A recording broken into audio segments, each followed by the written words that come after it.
Hey everybody, welcome to the Warhammer Age of Sigmar Skirmish Battle Report. I'm back with Jay, and we're going to be playing through the Breath of Iron, Mission 5 from the Tome of the Arcallurgists, Skirmish campaign published in White Dwarf.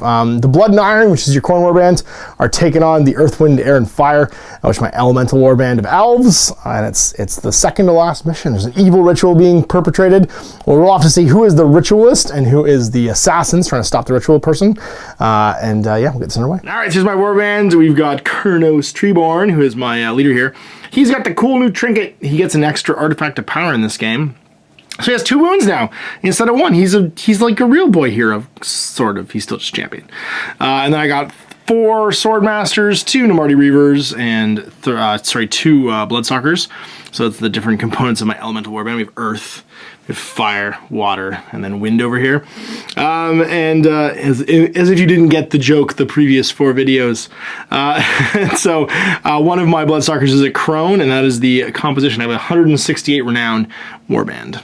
And here's the Blood and Iron with the nameless champion back here. It's all the champion of chaos. He's got the Rendy rune axe for an extra additional rend. He's got the show off +1 to wound within 6 of a friend's trait. And then he's also got a lucky trinket for this game. So he gets an extra kill team reroll. In addition, this is 162 renowned warbands. You're also the underdog, so you get 2 of those.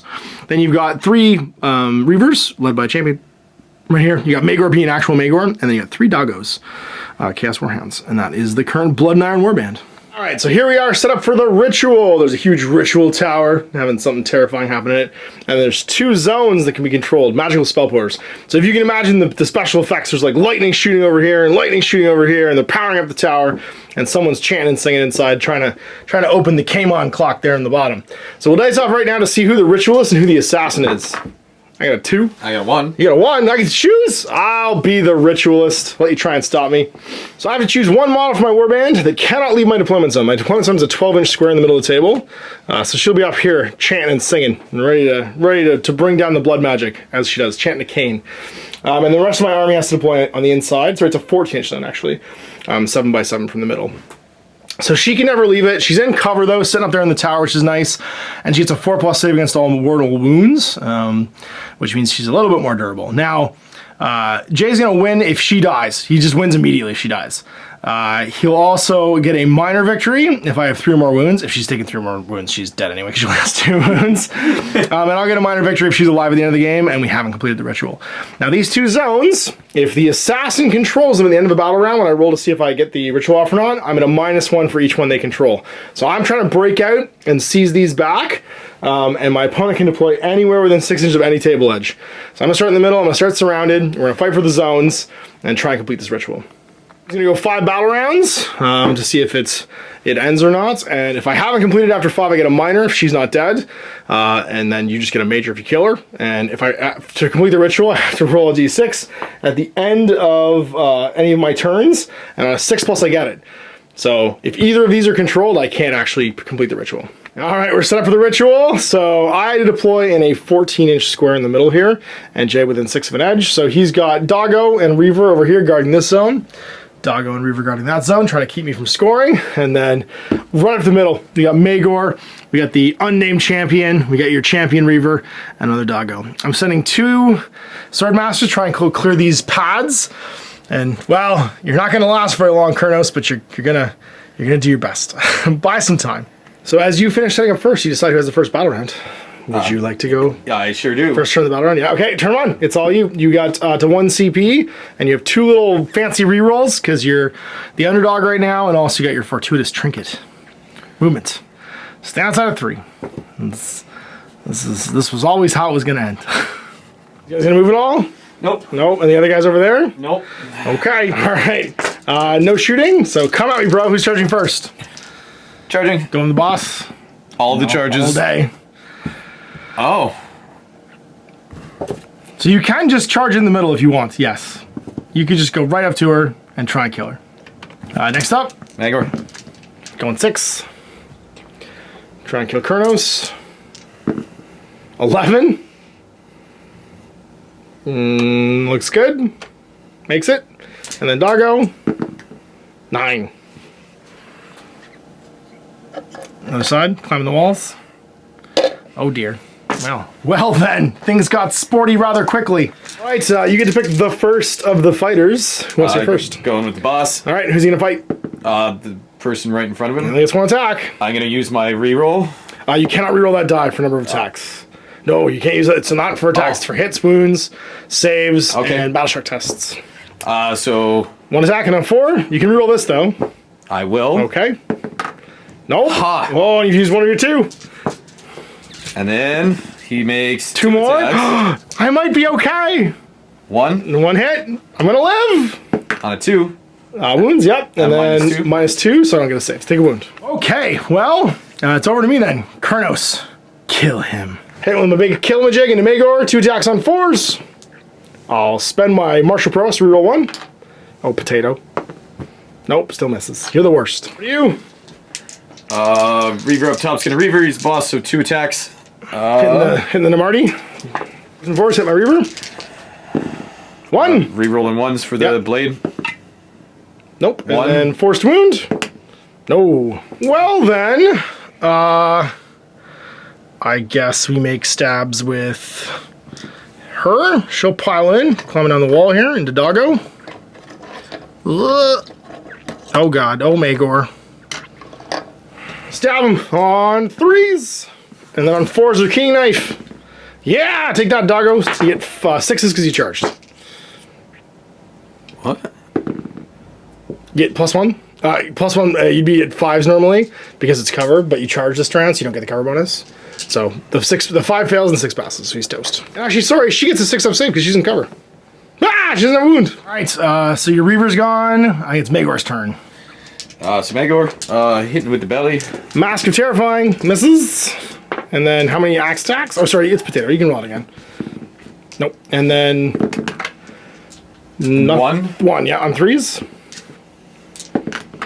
Wounds, -1 for his axe.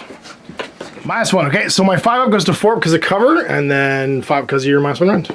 Nope, take a wound. Got 1 left because of my cool artifact. It gave me an extra wound. Well, okay then. Who's left? Reaver's gone, he's gone. It's Ritualist can't fight because she's too busy chanting and praying to Caleb and Chicane. So I guess it's gonna be her. She piles in, other side of this, be within an inch, and then makes some stabs with her keen knife. 2 hits, forced wound, 2 wounds. Make 2 saves there, big man. On 4s. Oh, takes 2, down to 3. Down to 3.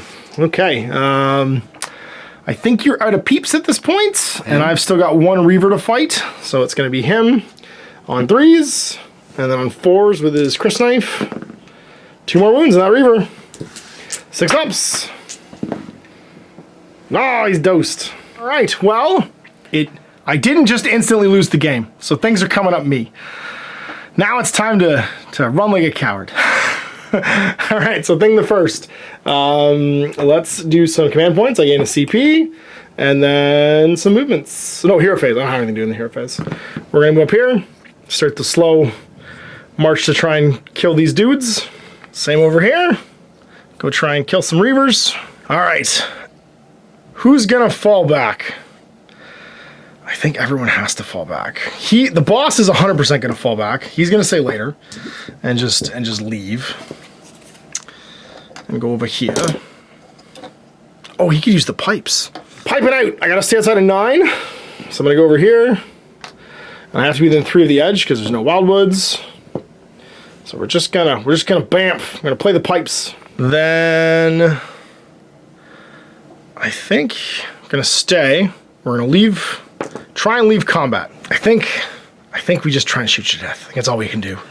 That's all we can do. We gotta try and kill you with guns. We're gonna die otherwise. All right. So that's movement done. Shooting. We're gonna start with this Reaver. We're gonna rapid fire a bow into your boss. Now he's in cover now because he didn't charge this turn. Only got 3 wounds left though. So forced to hit, and then forced to wound. Rapid firing. Nothing. This one is closest to Magor, so I have to shoot there. 1 hit, doesn't wound. And then my 1 Bloodstalker can fire. She's too busy shutting the ritual. Does nothing. Oh, everything's going great now. All right. So now it's time for some charges. First sword bro is going 6, which I don't think makes it. No, so we're going to CP that to reroll the whole thing. And we're going to go 7, which should make it. Yeah, gets within half. And then this one's going to do the same. And goes nowhere. Then he's going to charge. And he's going to go 8. I don't think that makes it because he's 9 away. But I can reroll a single dice roll each phase. So during the charge phase, I'm going to roll one of these. And get a 9 total, which will put me in because I was exactly 9 away. Whoop. Over here, going to try and charge. Nope. And I'm out of CPs. And then the other one. Nope. I'm out of CPs. We're not clearing that zone this turn. So it's my turn to pick who goes first in combat. Oh, it's all gone horribly wrong. I guess we do you. And you pile in. Try and stab him to death. On force. Or 3s, rather. And on forced wound, we stab him. You have 3+ armor save, though, because you're in cover now. Nope, you're fine. If he goes, D6 attacks. Kill the Ritualist. 3. 4s to hit. And then 3s to wound. This could do it. 2s to wound? 2s to wound. That's right. Within 6 of a friend still. Oh, 1. You spend that? Yeah, I am. All right, so 2 wounds. I have 2 6-up saves or I'm dead. And that's the game. Make 1! Nope, we're dead. And that's it. You killed the Ritualist, and that ends the game. He cuts a bloody path through all the elves. So that's going to be a major victory for the Forces of Khorne, which means you get to roll 3d6 on the rewards of battle and see which one you would like to take. So 3 dice. You get 6, 7. That's it. So you can do 6 or 7. So all Master of Battle. So because you can't make anything that you don't already have, you don't get a reward for this game. I lost, so I get 2d6 and get a 7, which means Master of Battle, which I believe I already had. No, I didn't. I get extra CP next game. So with my 18 in the bank, I'm going to spend 14 renown to hire a Namarti Thrall. So now Kurnos is hanging out with a Thrall, and we've balanced out kind of the earth, wind, fire, and water. So my elemental planeteers are ready for the final showdown, which is going to be a dangerous hunt. We're after an evil, endless spell. And Jay's gone just full doggo, just hiring all the dogs. So you got a full complement of 5 Warhounds now. You get your 3 Reavers with the champion, Magor, and then the nameless warrior, the champion of chaos, cutting a bloody path through the elves. So battle number 6, the curse is revealed. As the battle reaches its crescendo, the laboratory's arcane defenses are activated, and before triumphant shouts and cheers become panic cries of disbelief, the magic that powers these ancient weapons has been corrupted, and what's released is a focused blast of destruction as the ordinary alchemist intended, but a predatory endless spell, wild and uncontrolled. So we're going to play a dangerous hunt. We should choose the spell now. We are in the realm of metal, so I feel like the Quicksilver swords probably make the most sense. And that's what's going to get released from this. And we're just going to use the same table setup. We'll remove these because this is where it all goes down. So the big explosion happens, and a predatory endless spell goes right here in the middle of the table. The huge explosion of magic. These things come leaping out of the little I guess Arcallurgist enclave that's underneath this tower, and starts stabbing everybody. So next episode, we got to vie for control of this thing. So we have to try and control it while not being murdered ourselves. So there we go, into the game. The Blood and Iron just hacking their way through the elves in one turn. I almost did it. I was almost okay. The problem was I had my back to a wall, so I couldn't fall back. I was going to fall back out of combat, and there was nowhere for me to go. I couldn't fit my base in between, and I don't fly, and I can't run when I retreat, so a 6-inch move was not getting me out of combat, because if I just killed Magor, I would have been okay. And I completely missed Magor. It's all my boss's fault. He's the worst. If he managed to land, all he has to do is land 1 hit. He has a damage 2 polearm. He can just murder that guy. And I needed to do it in the first turn because I survived Magor's, or the unnamed champion's charge. Magor didn't kill me.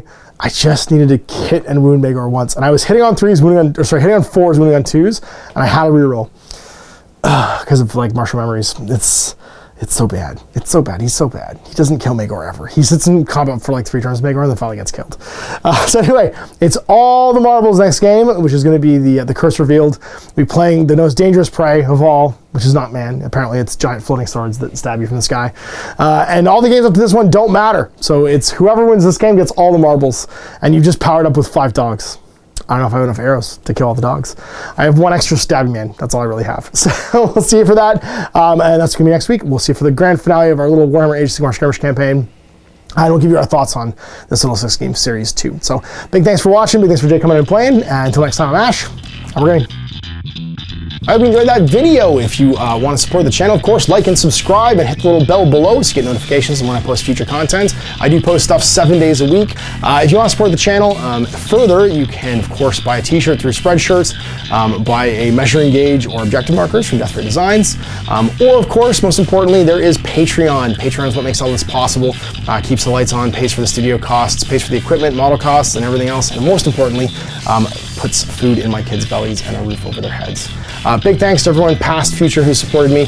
I do this stuff because of you guys, and of course, I will continue doing it as long as I can.